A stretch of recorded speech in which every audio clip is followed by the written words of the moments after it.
여러분 안녕하십니까? 이어서 광주에서 전해드립니다.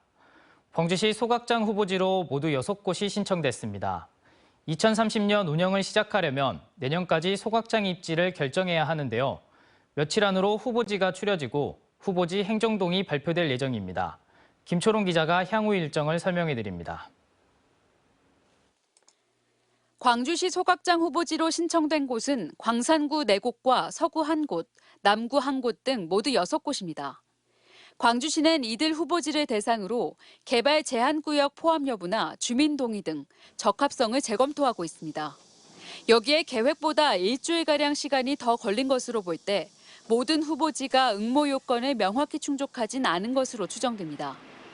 소각장 입지를 결정하는 법적 기구인 입지선정위원회는 오는 13일쯤 열릴 것으로 보입니다. 위원회는 시의 재검토 의견 등을 바탕으로 타당성 용역을 맡길 후보지를 선정합니다.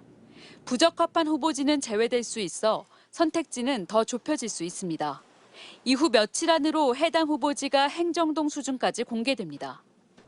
타당성 용역은 2-3달이 걸릴 것으로 보이며 그 결과를 토대로 입지선정위원회가 후보지의 순위를 결정하게 됩니다.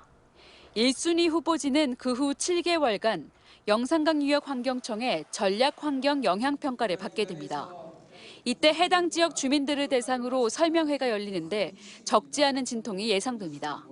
주민설명회가 반대에 부딪혀 열리지 못할 경우 소각장 사업이 미뤄질 가능성도 있습니다. 그 지역 주민들께서 또 어느 정도 이렇게 말씀을 하실 수도 있는데 저희는 그런 부분들을 지금까지 홍보했던 내용, 그다음에 편익시설, 인센티브 이런 것들을 통해서 광주시는 이번이 3번째 공모인 만큼 철저하게 준비해 빠르면 내년 9월까지 소각장 입지를 결정해 고시할 계획입니다.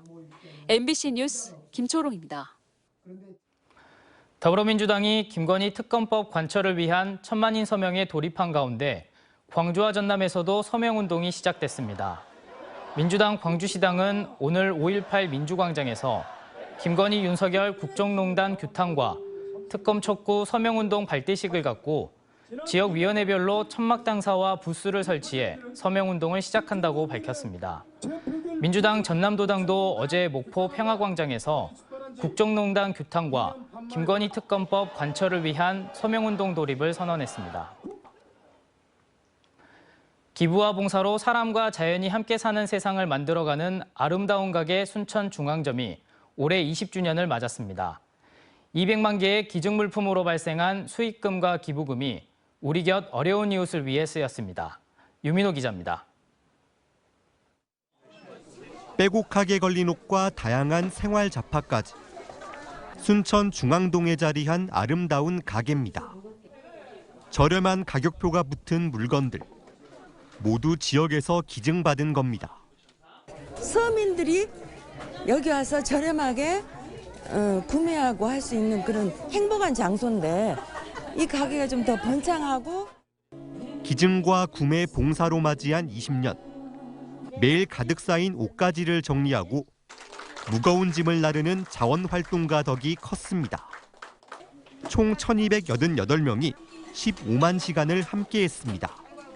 어떤 이 나눔을 통해서 아이들이 많이 성장을 했고 저도 밖에 도움을 줄 수 있는 그런 사람으로 성장할 수 있었던 것 같아서 그동안 기증품 200만 개를 판매해 얻은 수익금과 기부로 이룬 나눔 규모는 10억 원입니다. 학교 밖 청소년과 지역 아동센터, 복지관 등 우리 곁 어려운 이웃을 위해 쓰였습니다.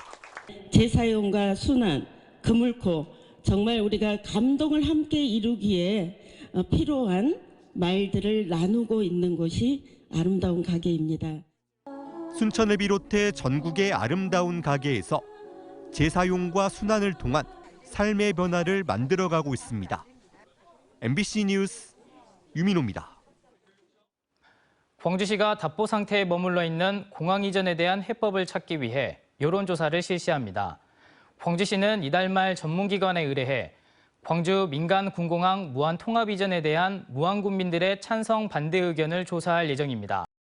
언제 어디서나 내 손 안의 뉴스. 광주 MBC 뉴스 유튜브 구독으로 함께하세요.